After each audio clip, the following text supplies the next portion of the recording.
الشیطان الرجیم بسم اللہ الرحمن الرحیم.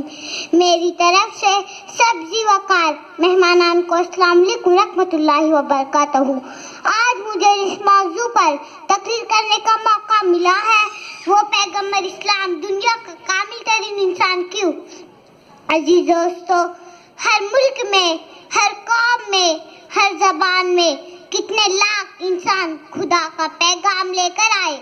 ایک اسلامی روایت کے مطابق 1,24,000 پیغمبر آئے، مگر ان میں سے کتنوں کے نام یاد ہے؟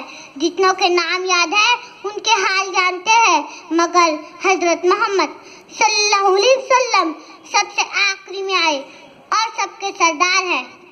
معزز سامعین، ہمارے نبی سربراہ ایسے کہ پوری قوم ان کی مٹھی میں، اور بے بس ایسے کہ خود کو بھی اپنے قبضے میں نہیں جانتے تھے بلکہ خدا کے قبضے میں.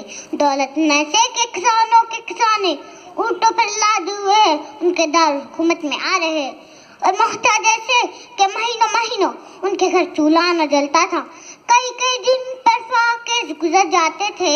سپہ سالار ایسے کہ مٹھی بھر نہتے آدمیوں کو لے کر ہزاروں تعداد میں فوجوں سے جو کہ فولاد میں غرق ہوتی تھی کامیاب لڑائی لڑتے، اور صلح پسند ایسے کہ ہزاروں پرجوش جانثاروں کے ہمراہی کے باوجود صلح کے کاغذ پر بلا عذر دستخط کر دیتے.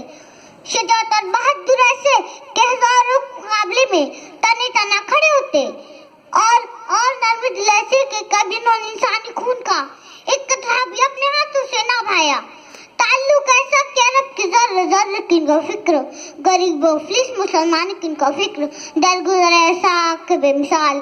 کسی شاعر نے کیا خوب کہا ہے، سلام اس پر کہ جس نے گالیاں سن کر دعائیں دی، سلام اس پر کہ جس نے گالیاں سن کر دعائیں دی، سلام اس پر کہ جس نے توحید کی صدائیں دی. واخر دعوانا ان الحمدللہ رب العالمین. خدا حافظ.